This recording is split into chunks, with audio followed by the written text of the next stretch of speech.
Let me tell you about a moment that changes everything. Not the day you get your first job, not the day you pay off a credit card, not even the day you finally stop living paycheck to paycheck. I'm talking about the exact moment your net worth crosses $50,000. Something shifts. And it's not just in your bank account, it's in your brain.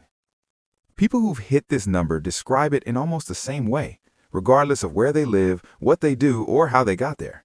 They say things like, I stopped panicking about money, or I started thinking differently about my job, or even, I don't know what changed, but something did. And here's the wild part. The $50,000 isn't even that much money. It won't buy you a house outright. It won't let you retire. In the grand scheme of wealth, it's a relatively modest milestone.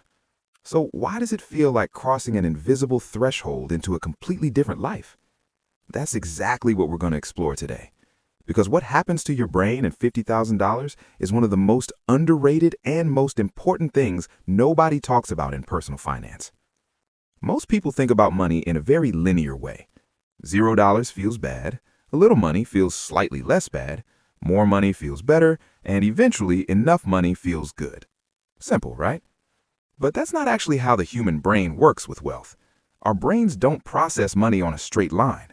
They process it in jumps, in thresholds, in psychological turning points that completely rewire how you see the world. And the mistake most people make is they focus entirely on the number, on reaching some big goal like $1 million or financial independence, without understanding that the journey to that goal is made up of smaller psychological milestones that each change the game in their own way. $50,000 is the first major one. Before this point, most people are in what psychologists call scarcity mindset. It's a mental state where your brain is so focused on what you don't have that it becomes almost impossible to think long-term. You're reactive. You're stressed. Every unexpected expense feels like a crisis. Every financial decision feels like a threat. And this isn't a character flaw. It's biology. When humans feel financially vulnerable, the brain's threat detection system, the amygdala, stays on high alert. You're not thinking about building wealth. You're thinking about surviving. But then, something interesting happens around that $50,000 mark. The alarm starts to quiet down. Here's the first thing that changes. Your relationship with risk completely transforms. Think about it this way. Imagine you're walking on a tightrope over a 10-foot drop. You're nervous. Every tiny wobble feels catastrophic. You're not thinking about walking gracefully, you're just trying not to fall. Now imagine the same tightrope, but this time there's a safety net underneath you. Suddenly, you walk differently. You breathe differently. You take slightly bolder steps.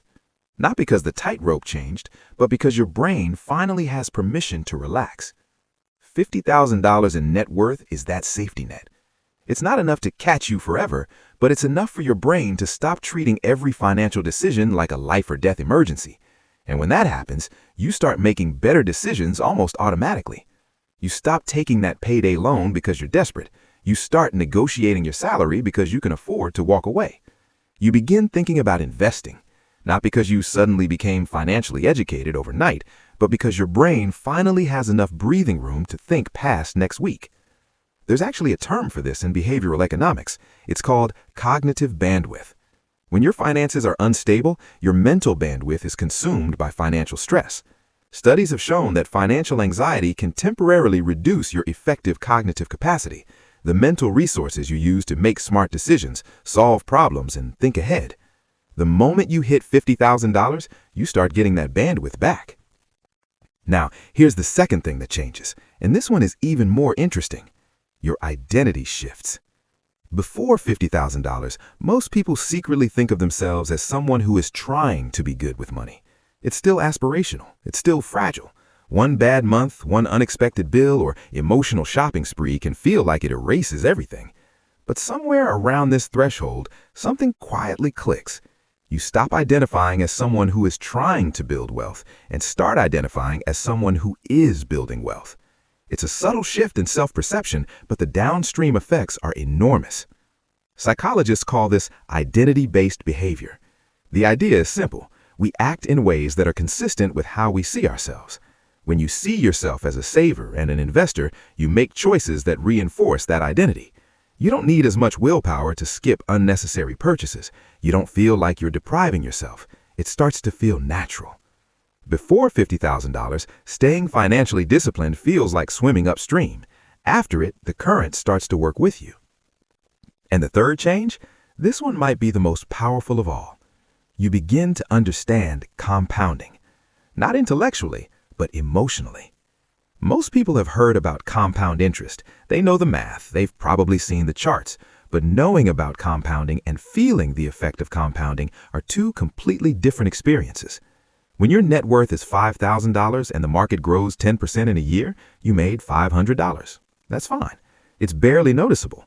But when your net worth is $50,000 and it grows 10%, you made $5,000 without working a single extra hour, without picking up a side hustle, without doing anything except leaving your money alone.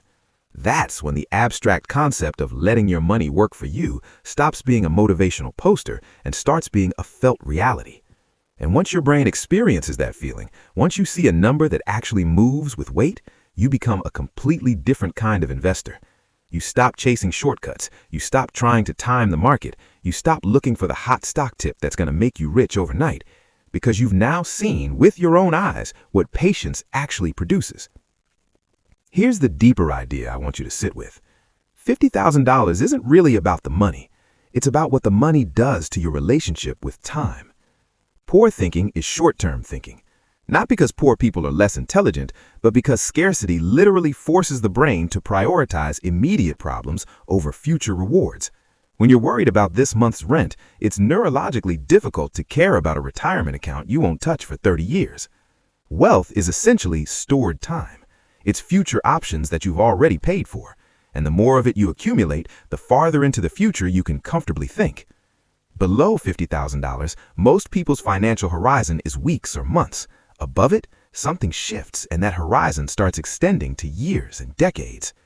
This is why wealthy people seem so calm about market crashes. It's not that they don't care about losing money. It's that their brain has been trained by experience, by security, by having already crossed this threshold to think in decades rather than days. And here's the truly fascinating part.